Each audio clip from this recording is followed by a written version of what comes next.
Hello, everyone. My name is Lana Sutherland. I'm the CEO and co-founder of Tealeaves. So our brief today is going to be how do we stay creatively engaged while being physically isolated? And today we're fortunate to have two of our very good friends, Albert and John, who are going to engage in a personal conversation about creative rituals and how to continue to be creative within the new normal in these unprecedented times. From the minds of these two modern rebel designers, we will hear their strategies for how they find inspiration and how they fuel their creative teams during these trying times of isolation. The role of the designer is to influence positive change in the world. I mean, that's really what the ultimate impetus is. Examining the human condition can be one of the ways to achieve this particular goal. Here we will question, what can we learn from the current climate? And how as a community can we design a new brief that dramatically improves all of our futures? Wow, hey everyone, thank you for joining this morning for this. It's Sunday morning, 10 o'clock, and I'm amazed people show up actually. This is great. Because actually I'm on my bike and on my way to ride my bike from Seattle to Bend, Oregon. So I took a break on the side of the road. I'm not riding and talking, so everything's safe.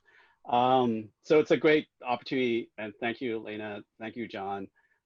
Thank you for Seattle Design Festival for having this session on something that I think is really important. I think especially in these unprecedented times that in some ways creativity is so important.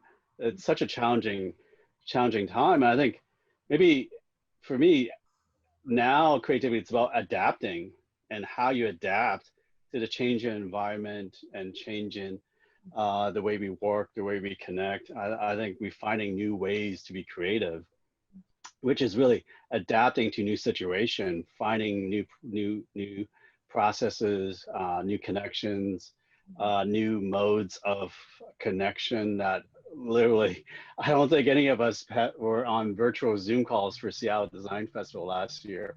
To now, we just kind of take for granted, like John was saying, he's on the call online for 7 hours a day, not a week. It used to be probably 7 hours a week was a lot. Now it's 7 hours a day. So you imagine the last 5 months, we've gone through such a transformation in how we live, how we work, how we just go about our lives. And so I think creativity is really this ability to adapt and how do you generate that creativity or generate that energy to adapt. To me, that's in essence creativity now for me, much more than like being creative, like working on a design problem. It's actually all the things around the design now is so much more important to be creative, to allow us to find new ways to create. So at least that's a very long answer to a pretty simple word, creativity, but I think it's such a complex era we're in now. So love to learn more from the audience, from the chat, from John yourself on this really important topic. So thank you. Thank you, Albert. And John, I'm sure you have something to add as well.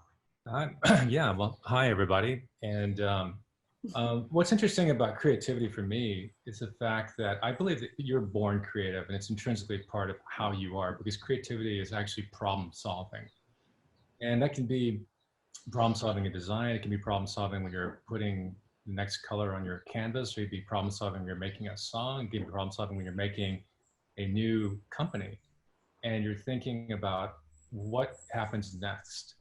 The challenge that we're in right now, I've been thinking about this, is that there's a lot of people who feel like, wow, I have this extra time because I'm at home, and that why am I not being more creative? And so they put a lot of pressure on themselves to write the great novel or make a great composition or whatever the case is, or figure out their next startup. But in reality, I find that creativity comes out of centering, out of being quiet. And the difficulty right now, I think, that we have is that because of the state that we're in with the pandemic, because of the George Floyd, social unrest that happened, the what's happening with our government in general, this doesn't allow for one to actually center. It causes a constant state of low-grade anxiety, which makes you feel like, it feels like an indulgence almost to think creatively at that point. Because you feel like there's so much of your attention should be spent in this kind of high stress anxiety mode that it makes it very difficult to do the one thing that's necessary for creativity, which is focus. And if you don't have focus, and focus is not like some disciplined thing, focus is actually an ability to be in the moment so much that you relax into what it is you're doing. But when you're in a constant state of fragmentation, whether it's through social media or concern about your job or concern about what's happening in the world, it makes it very difficult to be creative. So I think the challenge for us now, ironically, is a little bit meta, is to figure out how to be creative through problem solving, which in itself is actually creativity. So kind of a long-winded answer to your question, but I've been thinking about the fact that at its core, creativity often kind of gets put into the category of this mysterious thing that you have to access, when I think it's actually the natural state of human beings, and you just have to reconnect to that state. I'm a big advocate of Stoicism, and from the Greeks, as well as, you know, as I showed in the video, I'm also influenced heavily by Zen philosophy. And I truly believe that everything is uncertain, everything. And so the reality of COVID is that it brought to the fore on a very direct level how uncertain the world is. But over the last 2 days, from the back of my house, I've been watching a fire over the mountain, which is not too far away from us, just north of us. And this is already becoming fire season. And so for the last couple of years, my wife and daughter and I have had to evacuate our house. And it became pretty much clear that everything is in a constant state of uncertainty, you know. And there was a point that we stepped outside of our house a couple of years ago when we were packing up, and we looked at each other, my wife and I, and said, are we okay if we lose everything? Because we can lose everything, over 100 paintings, all of our stuff. And all of our stuff kind of came down to a box of photographs, interestingly enough, and important paperwork, like, you know, birth certificates and the deed to the house. But when it came down to it, we got into the car and realized if we had to, we would get through the loss of everything. And we've gone through a lot of loss in our lives, like many people have. And what became clear is that humans crave consistency. We crave stability. But in reality, the only thing you know for sure is what's happening in this exact moment right now. And everything else is kind of a projection into the future, as well as a remembrance of what has happened in the past. And whether or not you are traumatized from the past, or you're, you know, actually learning something from the past, in reality, the only reality there is right now, in this exact moment. So what creativity does is that it allows you to be in the moment completely, or rather, to be in the moment completely right now allows for creative thinking to arise. But if you don't do that, and again, going back to my earlier point, when you're in a constant state of distraction and anxiety, it doesn't allow you to do that. So I think what's interesting about this time is that what it's done universally for us is we realize that things that we took for granted, it's kind of a cliche, but you shouldn't take them for granted, because everything can change in a moment, and it has been changing. And so I think what's interesting is that what you can do in order to alleviate any kind of anxiety around the uncertainty is to take action. And it's interesting that the human mind tends to be very action focused. So the moment that you actually do something, it could be literally writing down on a piece of paper all the things that are bothering you and making a list, and then striking through that list tends to help a lot. But what's interesting to me is hearing about people who've been under a lot of stress and have been able to deal with that kind of stress in a way that I can't even imagine. And there's a famous Top Gun pilot. Actually, she was the first F-14 Tomcat pilot, named Carrie Lawrence, first female, F-14 Tomcat pilot. And she's currently, you can go to her website, it's Carrie Lawrence, LOHRENZ.com. And she's a speaker about what she learned. I saw her speak about 4 years ago, and actually take it back 6 years ago now. And she talked about a term that kind of really resonated with me, which is that focus destroys fear. And what she meant by that is she illustrated it through an example of a fighter pilot that was trying to land on a carrier. And as this person, and there's a video of this, was trying to land, this pilot couldn't do it. It was a nighttime land, and then he had to turn back around. And so the problem with this is that as you're beginning to land your plane on an aircraft carrier, you're dropping fuel, you're running out of fuel very quickly. So you only have so many attempts, so many attempts to land the plane before you are going to have to lose the plane. And it was really nail biting to watch this pilot because he was losing his nerve as he was coming in. And what they say is a way to mitigate the fear of like, I'm not going to be able to make it, is they use a code word called bingo. And he would say, I'm about to bingo, I'm in bingo. In other words, I'm going to lose everything. And they were like, no. And you heard the controller from the ship saying, focus, focus, focus. And then there's these keywords they learn. So instead of like thinking, I'm going to lose this multi-million-dollar plane, I'm not going to land, I'll have to eject, he was able to focus because focus destroys fear. And it came, she said that he came down, you see the video, and he lands it finally. Wow. But the takeaway from that is that we have so much noise in our brain about like what can possibly go wrong. That the thing is that in this moment of anxiety, if you're able to reduce that to focus, and the focus, the quote I would say take away is focus destroys fear. And that can be as simple as in this moment, when you're not sure what to do, and you feel like everything is going to hell, is to literally just make a list of things that both bother you, and then a secondary list of things that you can do right now to address that. And that's creativity. I love that. That's great. What a great example. Yeah. Sorry, Albert. Yeah. Oh yeah, it's definitely. I think focus is. It's something that I think it's kind of building on John's words, at least for my team and working with, you know, when you're working, everyone's on a V team now. It's all virtual, right? I think how do you collaborate and how do you bring creativity with a team? I think focusing that energy is so important because it is easy to jump on a Zoom call and say like, hey, what's everyone doing? And then you kind of, and it's really easy to dissipate that energy and kind of in the typical design thinking process, you're diverging, converging. I think how do we adapt these current tools and still be creative and still be collaborative and still focus the team and bring energy to solving that problem for your customer, for the project that you're working on. And I think one of the things we've been trying to do is actually take advantage of this medium that we have right now is actually, how do you create more inclusive processes? Can you create, because one of the benefits of having more, and again, this is something everyone's still working on, having diverse team is making sure that you have diverse perspective.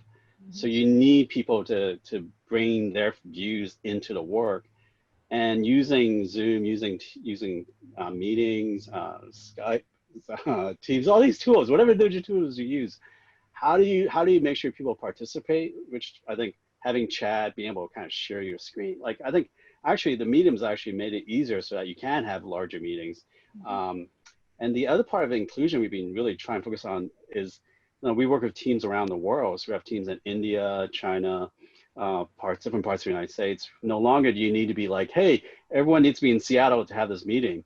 It's actually one of the benefits we found, back to that creative collaboration, making sure everyone's being heard, is making meetings appropriate so that in different time zones, we would have meetings at night so that participants from Hyderabad could join, so we could do a design review, whereas before it was actually pretty hard.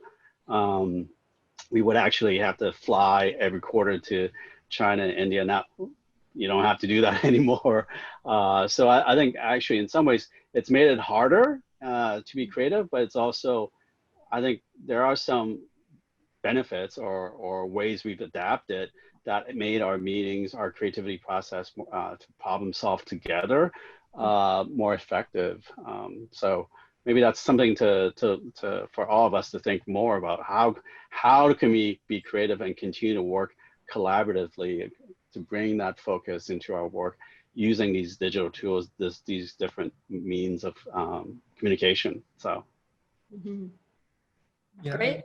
it's interesting. The issue of Zoom, it's been both, it's been wonderful, it's a blessing. And so there's a lot of on the ledger, the positives of the fact, everything that Albert said. And I totally agree with everything he said. The only downside is I see that a lot of human communication happens in a nonverbal fashion by being physically in a space with someone else. And a lot of what we miss is strangely, the hallway conversations, the accidental running into somebody, and the ability to go outside and take a walk with someone and have a conversation that's a little bit meandering, but it kind of pulls it back into focus. And one of the things that I miss is just the ability to have the catch up over tea or coffee in the kitchen, and the ability to have those kind of unusual moments of like connectivity, which you can't really do. So all the good things Albert's talking about, I totally agree with. I do believe at some point there's going to be a hybrid model of getting back into the office, because designers and creative people tend to feed off of each other. And a lot of our design is done initially on paper. And so when we get together, of course, there's the Trello boards and mural boards, there's InVision, there's Figma, there's all the digital tools that we use in Photoshop.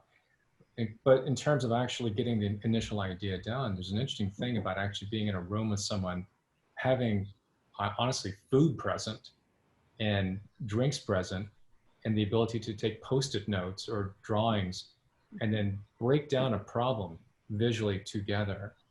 That energetically, there's an energy there that's a little bit distilled into a different way when you're on screen. And so the interesting design problem that we're trying to figure out, like, how do we have the best of both, when in reality, we're probably not going to be in the office anytime soon. You know, this time next year, I'll be surprised and happy and delighted if we were in a hybrid situation. But those are things that I'm also thinking about when leading a design team. Yeah. No, that's great. I mean, Yeah. Absolutely brilliant, obviously, from both of you. Thank you so much.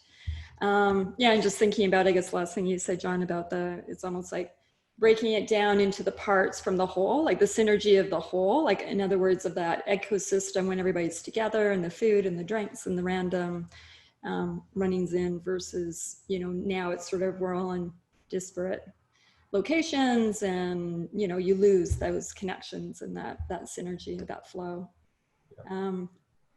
So maybe moving on, and I know we have a few, and I know you both have such amazing things to say. How can one then create energy, focus, flow in this time, in this context of uncertainty?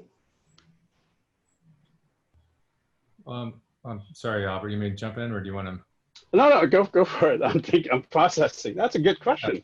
Well, the interesting thing about designers and creative people in general is that, again, going back to my basic premise, that we're all problem solvers. Yeah. So you have a thing that happens in life, and it's neither good nor bad, but it's a thing. And I was explaining this to my daughter the other day as an example. Like in the mountains here, we have a lot of rocks that fall off the mountain, and they land into the road. And it's just gravity, it's physics. A rock falls. It's neither good nor bad. Now, if you happen to be driving a car when that rock happens to fall onto your car, it's deemed bad. Or cycling to Oregon. Or motorcycling, or whatever the case, whatever. Yeah. You end up with this situation where the actual act of gravity and physics falling into the situation is neither good nor bad. It just happened. So the question is, like, how do you react to that particular energy that's falling and smashing into your car? Now, the immediate reaction almost all human beings have is anger, which immediately clouds the mind, because anger is easy. Everybody gets it. My dog gets angry very quickly, and you can't fight anger, because anger is a reaction to fear of the unknown and of uncertainty. But what you can do is not associate with that anger, but immediately get into a problem-solving state. So instead of like wasting a lot of energy and probably making yourself feel sick and making other people around you feel sick with the anger of let's say the boulder sitting on top of the hood of your car, you have to go immediately into problem-solving mode, which is like, acceptance. Number one, radical acceptance that this is not fair. It shouldn't have happened. It happened. So what do? I call AAA. You know, what do I do in terms of my next steps? Well, I have to figure like how I'm going to finance the fixing of this car. And again, it's much like the focus thing. Once you move out of the abstraction of the unknown of like, oh my God, what, you know, help me, I'm in panic, which is what anger is, more into like, got it, this happened. What I'm going to do now is address the problem. And it's not fair, of course, but get over that. Next thing is like, what can I do to address it? So I think in the same way, what's happening in our society, both with, you know, what everything from Me Too to what George Floyd, you know, brought to the surface to the pandemic is not fair. And so I think a lot of the human reaction to that is the unfairness of it, because we're, by nature, humans are very much geared towards justice. Like, this is not right. So the trick is to get out of the state of pointing out the problem, like this is not right. The boulder in my car is not right. I'm angry about this boulder. I'm going to post on social media how angry I am about the boulder in my car, to actually fixing the car, Right. to getting the boulder off the car and fixing it. And I think that that's the advantage that designers have in general. And I believe everybody's a designer. Everybody can problem solve in different ways. Mm-hmm. So the trick is collectively, how do we take this amazing potential for creative problem solving and activate that and move out of the state of like almost like being locked into inactivity because we feel like there's too many things that are messed up, you know, but reducing it down to simple things. What can I do today to address one thing that pushes the thing forward? And again, I'm going to weave a few things together. One of the things that video showed at the top was the fact that I spend a lot of time doing what we would consider multitasking, but I don't really multitask because I multitask horribly. But what I do is I stay in a state of flow so I can move from doing a spreadsheet of headcount allocation for 2021 and then seamlessly move into painting and then seamlessly move into writing. And most of the time I realize I can't context change. But I realize if you elevate your thinking to a constant state of just being in a state of flow and centeredness, there is no context changing. It's just all one thing. What we want to do is make sure that we have the perfect environment to design or the perfect environment to write or create, but there never is going to be. Right. There's always going to be something screwed up. There's always going to be a rock falling on your car, so to speak metaphorically. And so the question is, how do you change your reaction to that thing from being one of negativity to one of like Aikidoing it into the right direction? So I'll leave it kind of there. Yeah, I think it's probably, I hope maybe it's coming through the way I kind of respond to these questions is kind of back to the creative process.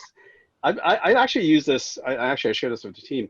I call it the reflect, respond, and rethink. I know it's 3 R's, but like this idea around creativity. It's like if you take a moment, and it sounds such a privileged thing right now to actually have that moment, and I totally appreciate like how much anxiety there is in the world and how much pressure there is. But make time if you can, and to reflect. Reflection is such a, like John, which I love, you know, his morning ritual, like making time to reflect, use that system 2 thinking, the back of the mind, that everything's front and center. Everything's like you're constantly like, oh, what's my problem? What's my task? What's my calendar? That's always going to be in front and center. But having that system, like reflecting on the issues, or like, and that's why I tend to even not respond when I do a crit. I kind of like, oh, ask questions, and then I tend to respond the next day or by writing out. So here's what I think. Here's like be more thoughtful before you respond. I think so much of our world right now is jumping to reaction, right? Because we're constantly on. Like that's why like Twitter, like a lot. Again, I have friends working on Twitter, so I love like we're in this cycle of constantly reacting, literally pressing that like or unlike button. You know, we're conditioned, we're being trained, we're habituated. You know, that dopamine hit to like react, versus reflecting and then responding. That's how you get that creative flow. That at least, you know, talking to John, which I really appreciate. Like, then the last part is actually rethinking. What are you learning? Like when you're creative, I always try back to that diversity of perspective, looking at the problem differently. That's when you rethink.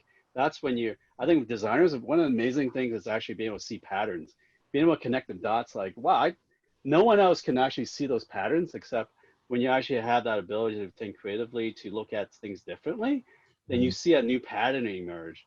And that's when the goodness is. That's where the edge is. Like you don't, like if you keep on designing the middle, you'll get good stuff. But let's at the edges that you're gonna find that richness and pushing to those boundaries. I think that's by rethinking, getting different perspective, rethinking like, hey, the world is much bigger than the West Coast of the United States, and technology doesn't need to be one way. How do we think about more of the global perspective on how customers or how people are using technology in their daily lives? Like getting those perspectives, rethinking, will help bring that creative energy. So I think reflecting, responding, and then rethinking, that's the way I've been trying to work with the team, and kind of bring that creative process to life. So again, it sounds very privileged, and I feel so much for everyone in this current environment. It's so hard to have that space to reflect and respond. But if you can, please try to do it. Mm-hmm. It's interesting you mentioned the privilege thing, Albert. And by the way, I love those 3 R's. I'm going to steal those from you. Anytime. But I remember one of the things that designers do well is that they empathize with the user. Right. And to your point about and the very fact that we have computers and we can actually Zoom with each other, we take it as an assumption. But I remember in my early 20s being very poor. I was a struggling artist and designer. And I remember very much what it was like to be in a state of just trying to get fed and trying to find a place to spend the night. And I did the classic bohemian traveling across Europe thing when I was in my early 20s and lived in London and Paris. And I was doing very much, kind of Henry Miller-esque kind of approach to like living life and trying to just live it. Like Knut Hampson's Hunger was like the book that I read a lot at that time. And when you're young and you're capable of putting up with a lot, it's a very different thing because I was only responsible for myself. But even being responsible for myself and being hungry all the time, your creative thinking reduces down to like, how am I going to get fed? And then if you are in a current situation where you are a single parent with children and you are just trying to pay the bills, but maybe your gig economy job is no longer there, then the idea of like creatively problem solving is so far away from your head. And the thing that got me out of a reactive state, and the state that you're in when you are poor and hungry, is fear-based. It is like survival, literally. The thing that got me out of it is learning how to meditate, not to start pushing meditation on people, but literally the only way to start to think creatively is to stop the monkey mind of fear of like everything falling apart for just a moment, giving yourself 10 minutes where for a moment you don't let anything else come into your head but the present experience. And when you do that, suddenly creativity is allowed to come in. And that's what kind of got me out of the state of going, something is wrong in this hamster wheel. How do I get out of this? And I was in my early 20s and I was already in a hamster wheel of like not knowing how to get off this weird trench that I was in of like just trying to get by. And that required strategic thinking, which I didn't really understand until I was able to slow down and map out on a piece of paper. And the power of writing down your intentions and your plan on paper changed everything for me personally. I started to apply design thinking to my life because I realized in that moment that the most important design project of my life is my life. And why am I not approaching my own existence the way that I would approach a client's problem? And so in a weird way, I flipped it on myself and go, well, how can I design my own reality in a way that I would design, like objectively looking at myself, not as I, but as a project. And it really changed how I thought about things in a lot of ways. Again, not to shill my book, but part of the reason I wrote the book was in order to help people who are like myself when I was early in my career, that was starting out. How do you maintain a life as a creative person without suddenly feeling like I have to give it up and become Michael Scott in The Office? You know, like suddenly becoming someone who I'm just going to get by, you know? And so I think a lot of what we can do as creative leaders is help to inspire people to activate what's already latently in them, that already exists, that they have lost contact with. Because I have this very strong theory that everything that you want to do now, let's say in your 30s or 40s or 50s, is a thing that you wanted to do when you were 5 or 6 years old, but you have completely lost connection with that. It's still there, but you just decided not to connect to it. Because how many people do we know that give up their dream to be a poet or a rock and roll star by the age of 28? And then they realize, I got to get a proper job. So they do that, and that proper job kind of becomes their job. And then they get into a relationship, they may have kids.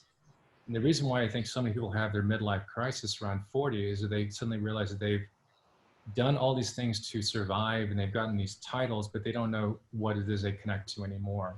And so I think it's important, whatever job you have, you're capable of doing so much more than the parameters of what you think that you are given. And that can literally be taking 5 minutes per day to just write bad poetry, you know, or to get the guitar out and literally just make a simple thing. Don't even try to like boil the ocean, but play one chord over and over until you have it down.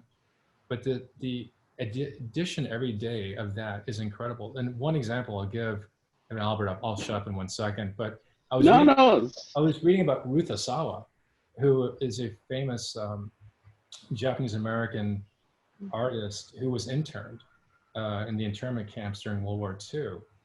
And she, back in those days, you know, came out of the internment camps, then afterwards went to Black Mountain College, where she studied with Joseph Albers at the age of 20 as a woman, you know, a minority woman. Wow. And she learned from Joseph Albers how to use everyday materials in order to create. And she didn't have like access to a lot of expensive materials like, you know, bronze casting or what have you. And so, but she decided that she would use what was at hand and literally use wire to start making sculptures.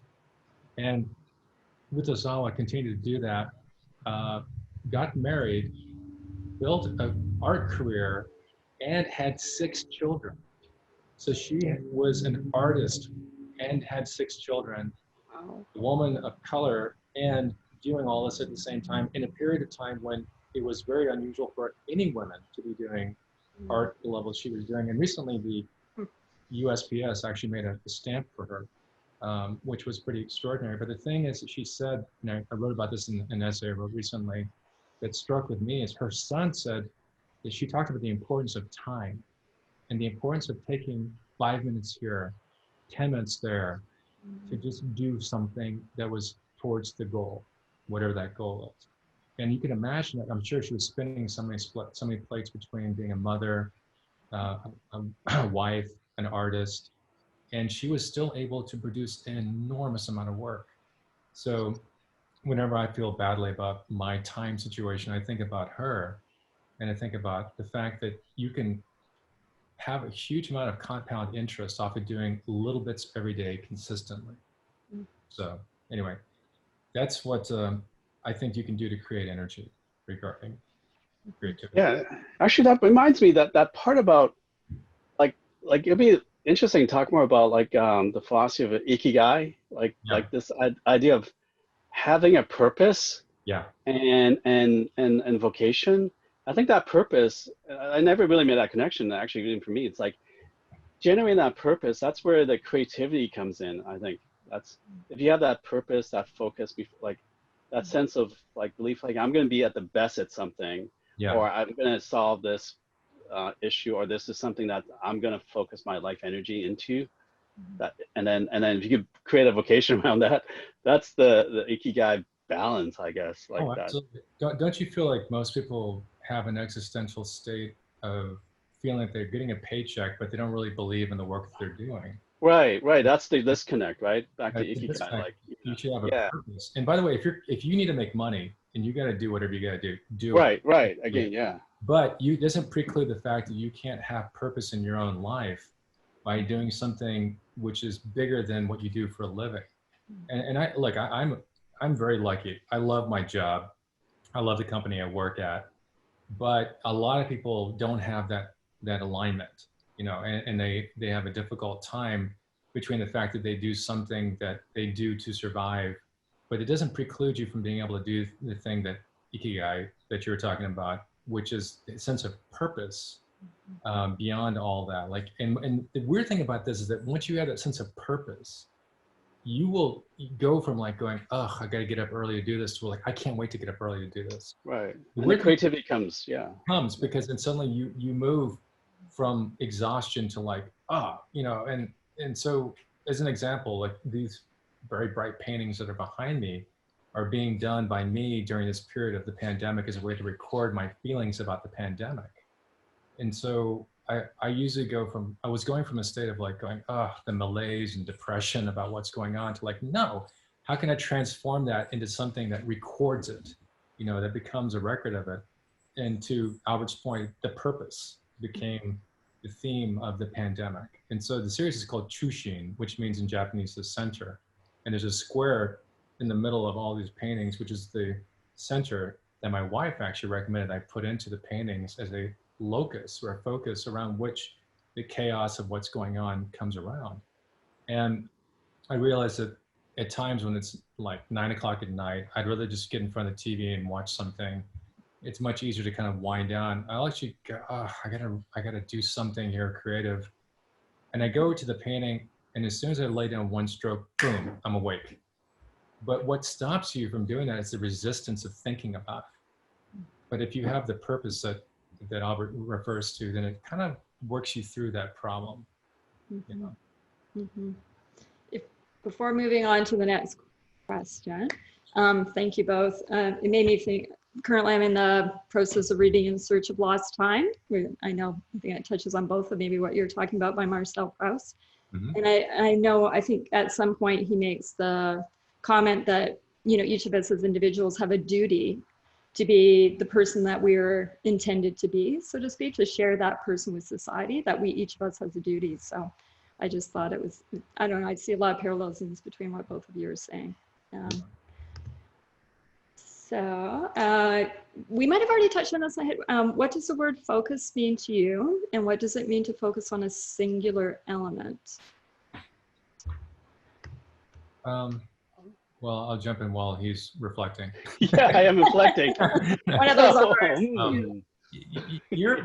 this is not to, you know, one of the things I love about the films that you make on your site, Lana, on Tealeaves, is that you actually have this amazing series of, like, you know, showing chado, you know, the art of tea, as well as ikebana, the art of flower arrangement, and even the Chinese calligrapher. And what's interesting about all of those things is it requires focus. But focus has kind of a weird connotation to it, like the word discipline does, right? It's a little bit of like, ugh. But really, focus is relaxing into the moment, very much. And the only way that you can do ikebana, the art of flower arrangement, or shado, or chanoyu, or, you know, the art of tea, is to be in that moment of doing it. And a lot of the art of tea in Japan came out of the famous Rikyu, who was a tea master. And he did this as a way to help the samurai, the Japanese, you know, samurai warriors who lived by Bushido, the way of the warrior, deal with the fact that they were under constant stress. You were possibly going to die at any moment, and because you had two swords and you were going to be in battle. So the reason why Zen took off in Japan so heavily was it was a way of dealing with being in the moment, because tomorrow may not come. And Rikyu was able to basically use ceremony, kind of going back to the theme of this thing, and to bring you into a state of being in the moment. So the focus came from the fact that when you first went to a Kyoto tea house, you had to actually go and bend down to go into the room. And so it literally, you're bowing and you're stepping down to head into a space. And the interesting thing is that you're now moving from the profane reality of every day into a sacred space. And so automatically, by going through that ritual of stepping into it, you're now in a room which is going to affect you differently. And it's a very simple, clean room with a tokonoma, which is a space where you actually have a hanging scroll. You have a hearth in the middle, and you have usually a metal titsubin, which is a metal teapot that's hanging from this, from the roof or the ceiling. And so by being in that space and sitting on a tatami mat in a very small room, you are now forced in a weird way to unravel all the things that bother you. And there's, of course, this whole ritual, which I know nothing about in terms of, you probably know much more than I do about the actual making of the tea, but all that has a rhythm and a cadence to it, which automatically bring you down into that. So interesting enough, the idea of focus has been around for a long time through ritual, and creative ritual is important. One more example of that I learned when I did Aikido was you would come into the dojo, and this also when I did Judo, and then you would actually come in and bow into the actual space. And then the first thing you would do is clean the space, because you're making it into an incredibly pristine environment upon which you are going to now practice the art of what you were doing. And so Aikido, do means way, and Judo, do means way, and so the word is, the idea is that you're now stepping into the way of whatever the practice you're doing. So once you clean the space, you then bow, you actually sit in meditation, and then you bow in again before you then engage with the other practitioner. And that's all ceremony in order to move you from a state of like abstraction and noise and distraction into one of complete focus and centeredness. So I think that this idea of ceremony, creative ceremonies, has been around historically, probably going way back. And the thing that we're just talking about today is bringing that back into everyday life in the Zoom era, the pandemic era.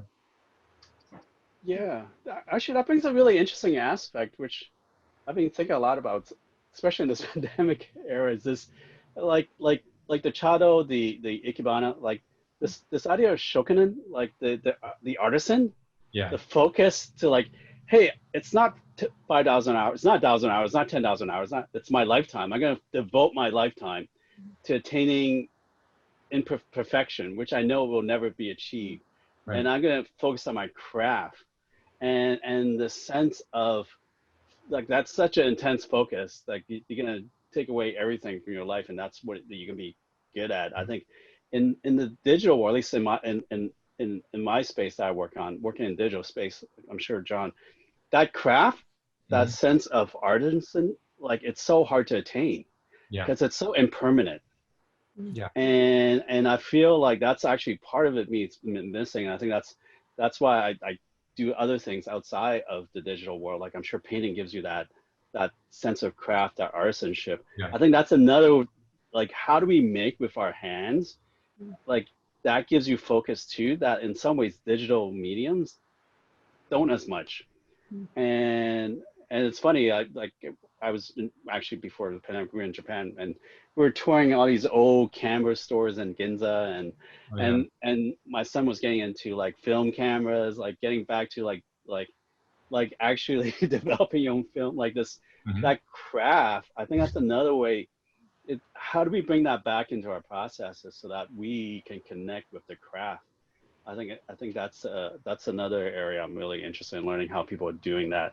And maybe at least I feel in this era, everyone's trying to learn more things. Like I have so many friends with projects at home, either back to printmaking, painting, like building their own house, like just making. I think that's another way to focus your energy, and ties to that ritual of making things and producing things.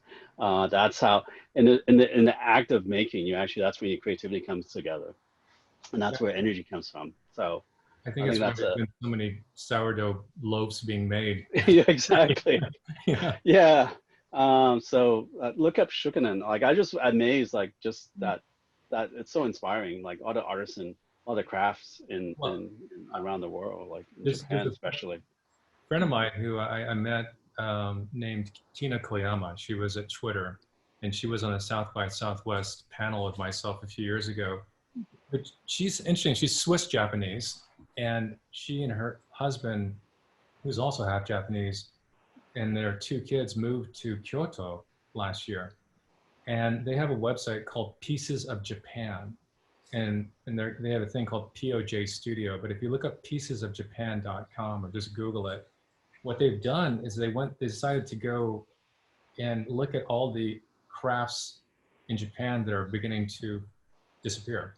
Like everything from indigo, ink making to indigo dye making, to ceramics, to sword making, whatever the case is, these things that are actually crafts that for generations in Asia have been part of like culture are slowly but surely beginning to fade away.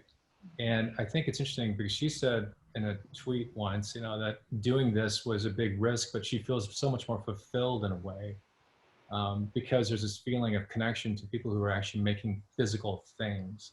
Now, I love digital. I love, everything that it does, but what Albert's talking about in terms of the kind of etherealness of it, the impermanence of it, is interesting too, because a lot of my quote portfolio right now are projects that I no longer did hands-on, but I directed over the last several years.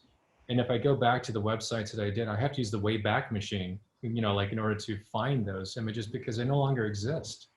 Because the thing about digital technology is it's constantly changing and iterating. And what's interesting about, I'll just use painting as an example, is it's literally a record in time and space of the state of mind that you're in at that moment.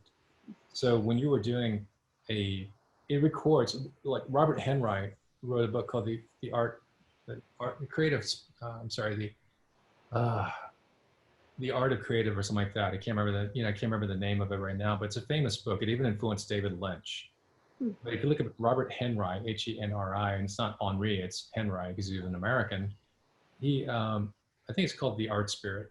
But if you look it up, what's interesting is that he talked about the fact that a painting, if you're attentive, will give you a tentative stroke and will capture that feeling like a record. And if you are painting strongly, it'll capture that too. Whatever state you're in, like a nervous state of mind will make a nervous line. And it was interesting to me that like, oh yeah, of course. So you can actually kind of read paintings. So if you look at Van Gogh's paintings, it's definitely capturing how he was and feeling 120 years ago, 140 years ago now, of how that person was. It's almost like capturing it in amber. Edvard Munch, captures that. Francis Bacon, captures that. Agnes Martin's very calm Zen-like paintings captures that. So all these different states of mind are captured through the physical act of the mind being expressed through the hand. And yeah, I would argue that yes, of course, a Wacom tablet will capture to some extent or what have you, but there's a distillation that happens to digital that intermediates that. And so whether you're doing, a drawing in Procreate or not, it definitely has a feeling of intermediation that is no longer, present. But yeah, the book by Robert Henry is called The Art Spirit. And it was written, I think around 1910 during the New York and the Ashcan school period. It's amazing how truths can be eternal for over 100 years and they still are relevant. So I would highly recommend, if anybody hasn't, checking out that book. Wonderful. Thank you. Oh, you could go on for hours with you. I mean, seriously, at least I know I can. I'm sure that. I know, we need somebody to drink some tea or something. I know. Drinking, I will call out, I'm drinking Tealeaves Gyokuro Asahi tea. As product placement. It's really good. I'm drinking water myself, but thank you. Thank you. And thank you for the kind words about the film earlier as well. I wanted to put that out there. That's Natalie, who's our facilitator, is on, so I'm sure she's over the moon with those comments. So thank you, and thank you for both your kindness. She's very talented. Yeah, thank you, now. So what would you say, and maybe I think we touched on part of this, but, or maybe this doesn't exist. I'm just saying, what is the impact of negative energy? And can this negative energy be harnessed for creativity? So If you feel that we've sort of touched on it enough, or if you'd like to comment to either of that, absolutely love to hear thoughts. Actually, I've been thinking a bit about like, boy, I grew up in this kind of duality and negative, like energy to me, it's all energy, right? And what's interesting, I was born in Hong Kong, and it's, you know, like one of the most densest places. And some people would call it chaos, but there was kind of interesting duality between kind of the Western British colonial with Eastern Asian China heritage, and I think that tension, it's actually something that I brought to my process as being something that you want tension to create, and it is finding that balance. At least I've been able to harness that, where the negative energy and positive energy, or if you look at it as tension, like there's always going to be constraints, there's going to be like business goals, there's going to be like deadlines and costs and things on this side, and Mao and Dao, right, John? Like all these things that's pushing on driving the design to like, hey, the customer, and how do we look at new ways of creating value and try to create that balance. I think that's if you manage that well, I think that's where the Guinness is. That's where the light will come through, and that's where that you find that little crack, and that's where like that's if you could get that, like that's that sweet spot. That's so often so hard, because if you don't, if everything's just like, hey, let's look at like, hey, let's idealize the back to that utopian world, and I think then it misses like the richness of humanity. So how do we create that balance? I think it's really you harnessing as a creative person, being able to kind of see both and embrace it actually. And even with this craziness in this world right now with pandemics, racial injustice, take that as a moment, like all that negative energy, it's horrible. But if you can, and it's hard, back to that empathy, because you're so much of that is in you now. But harness it in a way you could look at that as what can we do to address that in a creative way to create that balance, and there will be new innovations. There will one thing I could bet on with technology and the things that we create, there will be a new thing, and it's how we create that balance, find that line, find that crack. I think that's where we can channel our creativity and create that balance for the better, I hope. So that's at least that's how I see it. I'll build on Albert a bit there. He and I have some similarity there, because I'm actually half Japanese, and I was born in New Orleans, but I went to school in Japan as a kid. And so there was this negative energy at the time. It's actually when my parents had me, it was still technically illegal to have biracial children at the time, and in Texas. So the interesting thing was there was the challenge of growing up the only person of color, and I looked much more Asian when I was a kid, in a very white environment, and learning how to fend for myself in that environment was really pretty intense. And then here's the kicker, though, is that then when I went to Japan and I was 9, and I was dropped into this school that was almost 250 years old and never had a foreign student in it in its whole history.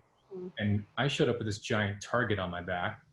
And so the interesting thing is I was suddenly then, I went from being kind of disparaged, with, typical, racist comments in America, to having the exact same thing happen to me, except now it was white comments, about being a person who was mixed. And of course, what was interesting is that what was threatening to both cultures at the time, things have changed, was the implicit kind of sense of like races being mixed, whether it was in America or whether it was in Japan. And so there was this feeling of lessening, which I still think kind of permeates a lot of racist mentality, that somehow you're going to brown out and become all kind of the same. But in reality, I found taking that negative construct and changing the story to where I magnified it into adopting what I thought was best from both the West and the East. Mhm. So I learned both languages. You know, I learned how to speak Japanese fluently and read and write. I did the same thing, obviously, with English. And I decided to adopt both worlds and synthesize the two of them together to become whatever it is I am now. But learning that kind of tension between the two worlds and learning how to synthesize them, I think, is what became important, because a lot of people I know who are either Asian American or mixed race tend to associate with one side or the other. They tend to adopt one identity. And I'm like, oh, why? You know, you should be able to pick and choose the way that Bruce Lee picked and choose whatever he wanted from different martial arts to make Jeet Kune Do.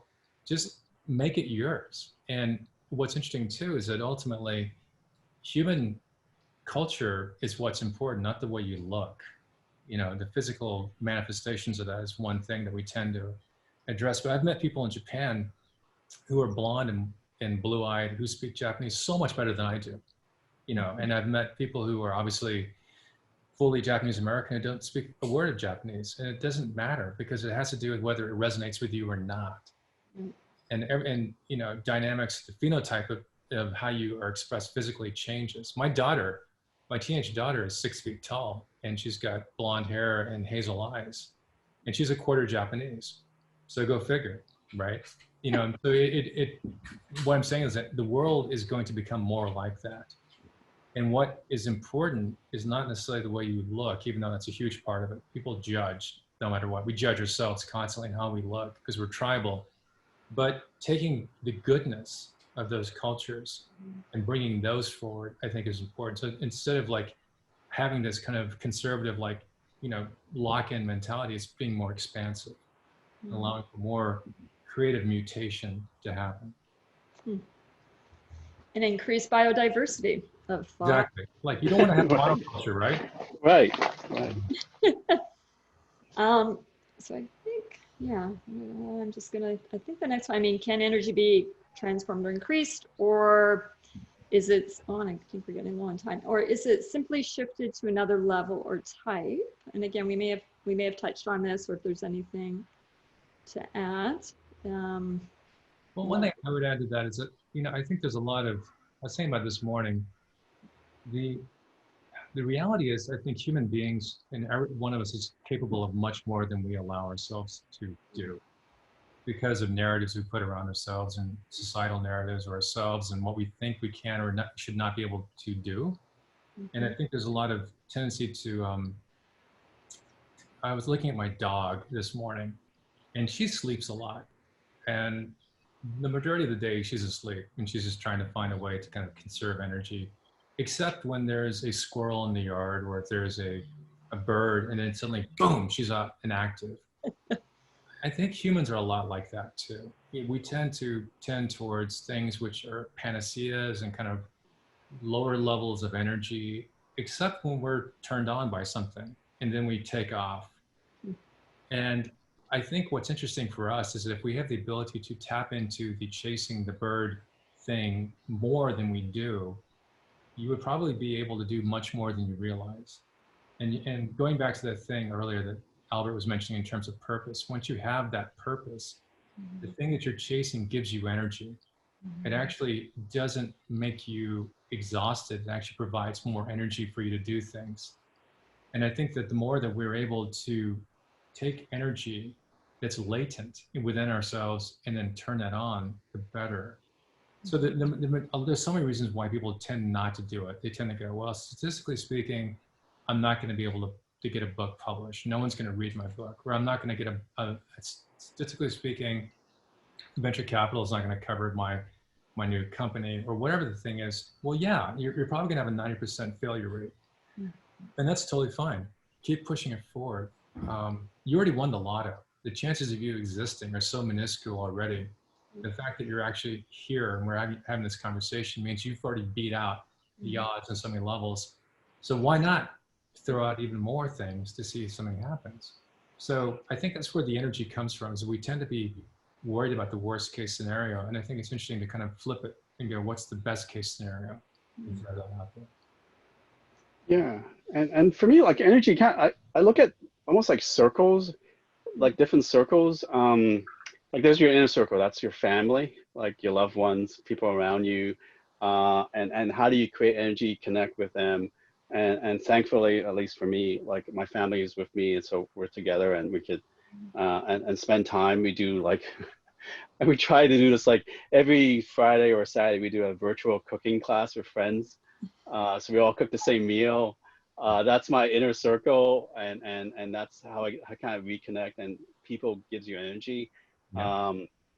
Another ritual I do with my team is I do a daily check-in, just 15 minutes with my leads, and there's no topics. It's just like, hey, how are you doing?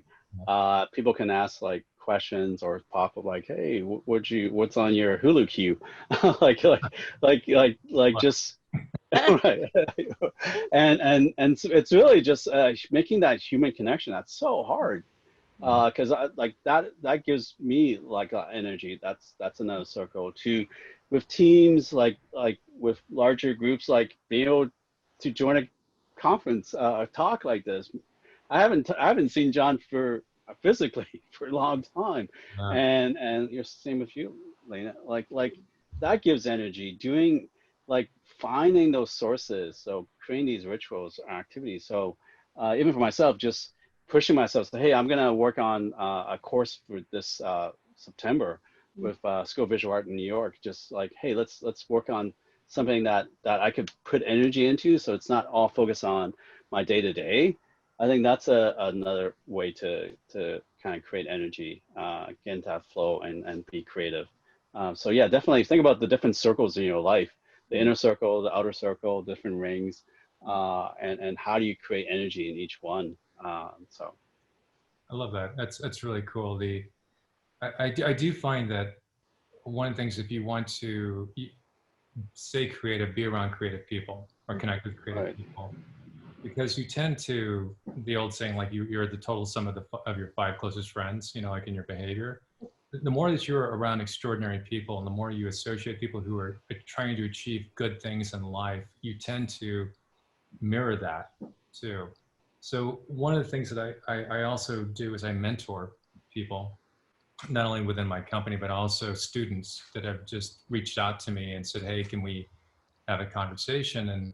And those turn into really interesting, energetic exchanges between, I guess, my elder wisdom now, and then, comparative to a 21-year-old, and then the perspective that they have on the world that I just don't have because I'm not from that time period. I'm not aware of that. And the more that you can move into a dialogue with someone, and hopefully not just people that you agree with, not people that are your age or your gender or your race, but but people who are a different gender, different age range, different, and that means older and younger, in order to do that. So I find huge value by talking to people who are 20 years older than me, as well as people who are 20 years younger than me.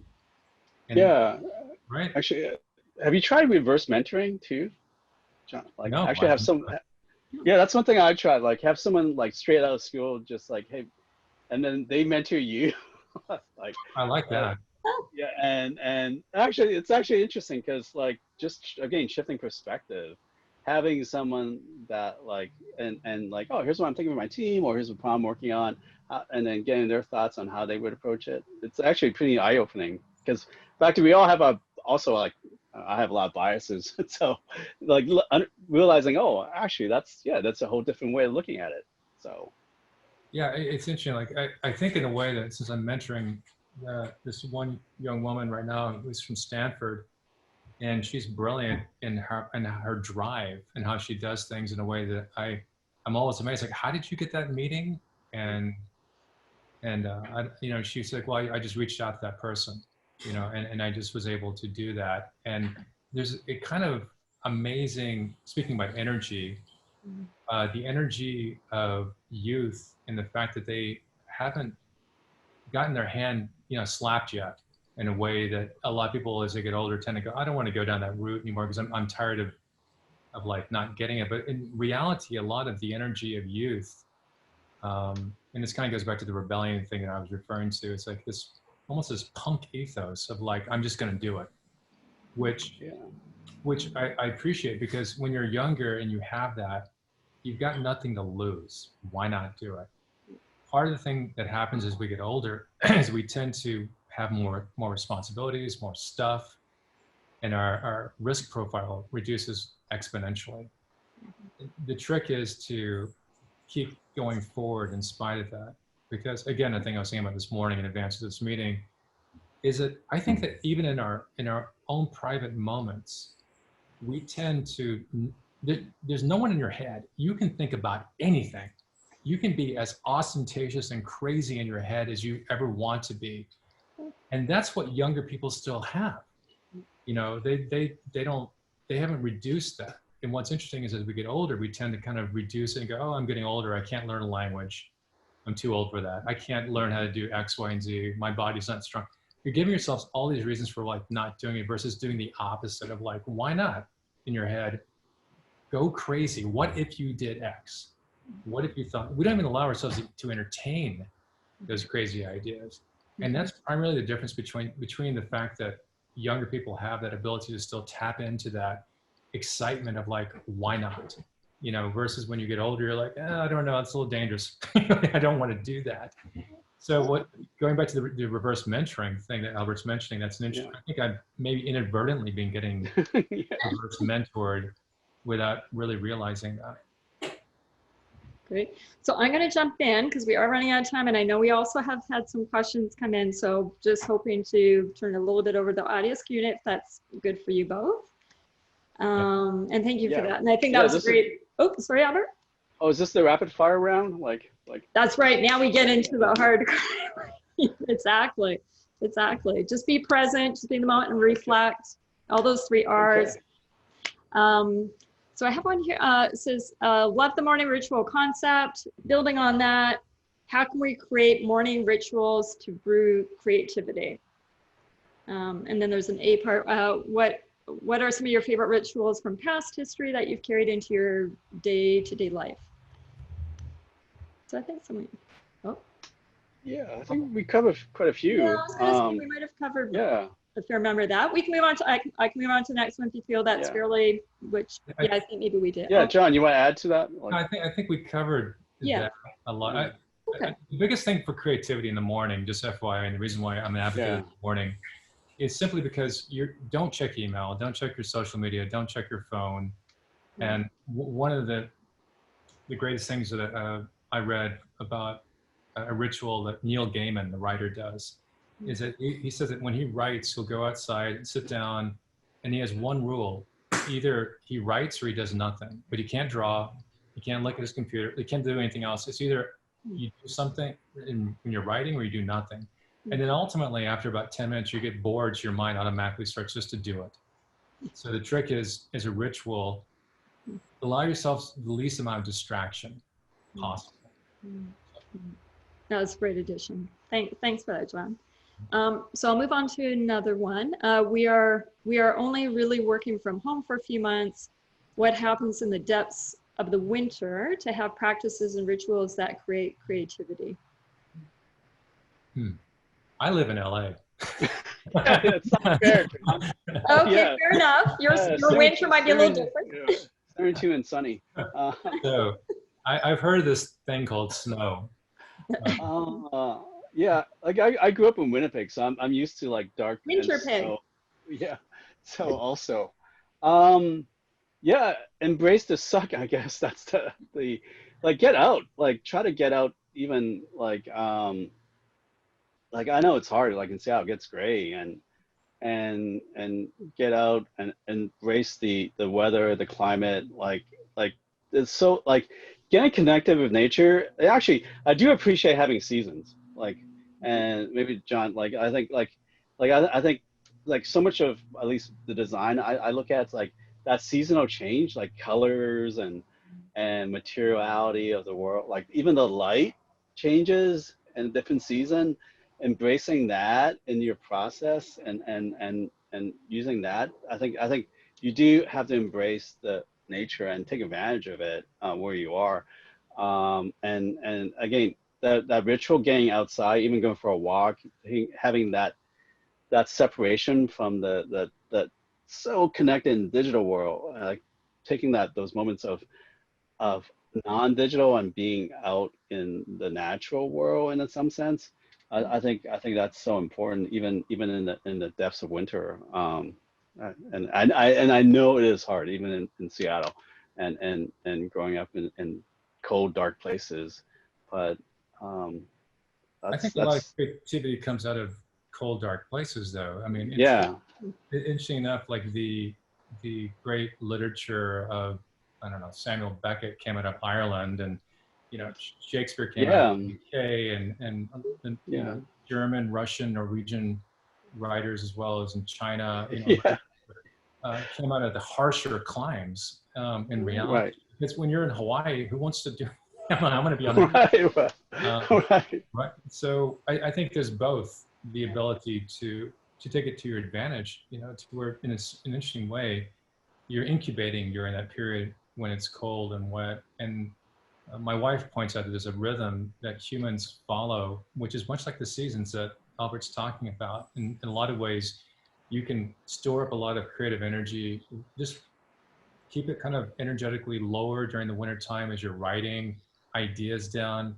And then when it comes into spring, it's time to hit it, get that book out and get that design work out, get that new movie you're going to make out the door. And there's a certain rhythm that you tie in between yourself and the world around you. How can you not be affected by it, right? yeah. So Like, I do think that you use it to your advantage. I mean, again, it's the idea of energy, right? Aikido it to your advantage, whatever it is. it's like circadian rhythm of creativity. Yeah. Right. Nice. Let's see. So we still have time for a few more. How can we innovate and solve the big intractable problems using creativity? So if you're talking about cleaning the oceans or climate change, that's what I think a lot of design thinking could be geared towards. And the interesting thing is that during this time of a reset, when we're looking at our purpose and our values, of like what we're doing, this interesting idea of like, can we take a percentage of the time that we spend creatively working on our businesses and then use that same thinking to affect change globally? Like what are those things, what are those groups of creative people that we can join, to help do that? Albert, go ahead. Yeah, like actually, I've been thinking a lot about this because like systemic, right? Sometimes it seems so intractable. It's so large. At the same time, like I think one of the superpower, like the amazing thing that we can do as creatives, as designers, as makers, is we have this superpower called what if. We can actually imagine what it could be, and make a picture of that and show like an image, like Mittengard. Like if you can actually communicate what that could be and show it, and show a picture of it, like that is so like you could write like a 10,000 page policy and say like, oh, here's change, but if you actually show it, Yeah. that is so much more powerful, and resonates with humans, because humans, we connect obviously with stories, but imagery, that's even more powerful obviously. And I think, how do we show what the new Seattle waterfront can look like to you? What can how can we show what racial equality could be? I think that what spirits, that's what we can create energy from that for others, not just for ourselves. And I think that's one way perhaps, that we can help with this intractable. And it does seem so intractable, but we can actually create energy for others through our ability to show what if the world could be. So I like that. Well, I mean, as a practical example, when I started at Hulu in 2016, one of the things that I did is within a month, I asked for budget to make a short film to show what the pre-visualization of what the Hulu experience would be a year from now, from that period. And they allowed me to do that. So instead of like focusing on the UX and focusing on, I didn't know what the UX was going to be at that time, the interface was going to look like. I focused on how human beings were going to interact with this thing that we were making, a day in the life of young people in Brooklyn in this case, and how the product we were making was going to touch their lives throughout the day and move seamlessly from like the television in the living room to their phone, to being in a car, to gathering as people. Because the power of storytelling was what I was trying to use by storytelling. You know, the fact that the story of where we're going, and in my particular company deals with storytelling, obviously, was very powerful, because then suddenly people go, oh, that's what we're making. That's what we're doing. And everybody aligns to that. And so what Albert's saying, I totally agree. If there's a way that as designers, we can help to pre-visualize it, it doesn't have to be like a movie. Like, I mean, but it can be literally a way to start to show a better way of where we can be and how we can be, the better it is. Because the biggest power, I think, right now in the world are news media. And news media tells a story. Again, there's a thing that happens, whatever that thing is, and then it's interpreted one way by the right and another way by the left. But there's just a thing that happened. And then that ability to tell the story on either parts of the spectrum changes how human behavior is. So if we can show a news story through design, however we do that, it shows a better way, and it's non-political, but it's inclusive. I think that's going to help people move that direction. Open source. Yeah. Nice. Beautiful world it would be. Ah, love the fact you're both working on this. Oh, wow. Okay, so I might be able to squeeze in, I think, at least one more, and then we are getting, unfortunately, so sadly, near the end of our time. It went so quickly. In the context of culture, creativity, and rituals, what is the meta-modernistic ritual? You can take that one, Albert. Wow, thanks. Yeah, like the meta-modernist, it's kind of interesting, like this idea of like what, like, because everything's a ritual, right? Like, you have your calendar, and I've been thinking a lot about like time. Like, the biggest scarcity in our world today, for at least a lot of us, is time, right? That is the commodity that all of us have. And the meta part to me is actually, can you make time? Like it's like how do you think about time in a different way? And there's slow time, there's fast time, and again, it sounds very meta. But I think creativity, when you're in the flow, you don't even realize time. Yeah. Like, you are just in it, and that's this, like, rethinking time and time management, because for a lot of this time we work on things that was like time management, a lot of productivity, like a lot of these digital tools, right? So the meta part to me is actually rethinking like moments of time, and what is, it's like a different unit of time almost. I know it seems very meta, like this idea of, can you make time with time itself? So maybe it's a question for the group. I'm not saying there's an answer, but I think rethinking time is probably an area that seems very meta in terms of rituals. And like Chado today wouldn't work for a lot of people because of the time involved. And I think it's so different, and in this attention focused world that we're in. So Yeah, I think there's a difference between busyness and productivity. A lot of people are busy, and their companies reward them for being busy, which oftentimes means spending hours doing emails or scheduling meetings, and those are important things to do. But I agree with Albert that time is really relative, and it's an artificial construct, you know, to a large extent. Einstein proved that it's relative. And so I find that time does both slow down and speed up when I'm creatively involved with something. Hours go by. I have no idea, like, how it turned out to be 2 o'clock in the morning. On the other hand, when I'm not engaged, it's completely painful, you know, to be in a meeting in which I'm just waiting for someone to please shut down the meeting sooner than it needs to be going on. So what the commonality there has to do with my engagement in both, or lack of engagement. And I find that time can bend to me when I'm engaged.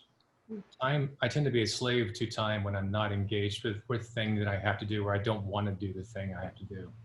And then suddenly it becomes this horrible kind of grinding gears feeling of like, oh, I gotta do this and I gotta do that.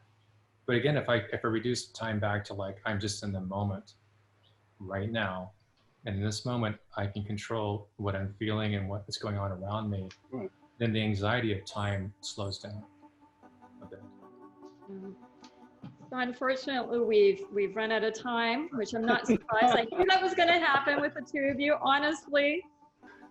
Thank you both so much. What a fascinating, there's so much, to use your word, Albert, reflect on here. I mean, I just have so much going on my brain right now.